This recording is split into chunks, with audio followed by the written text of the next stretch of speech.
Hello friends, এই রবীন্দ্র জয়ন্তীর দিনকা আমি আর আমার বাবা মিলেই ভর দুপুরবেলায় বেরিয়ে পড়েছিলাম। বাবার একটা বন্ধুর বাড়িতে গৃহপ্রবেশের নিমন্ত্রণ ছিল। তো চলো মিষ্টির দোকান থেকে তো এবার মিষ্টি নিব।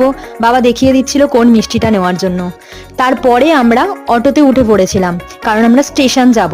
তারপরে আমরা স্টেশন পৌঁছেছিলাম, স্টেশনে তারপরে টিকিট কেটেছিলাম আর বসে আছি ট্রেনের জন্য। তারপরে আমরা পৌঁছে গেছিলাম। পৌঁছে যাওয়ার পরে কাকু আমাদের নিতে এসেছিল।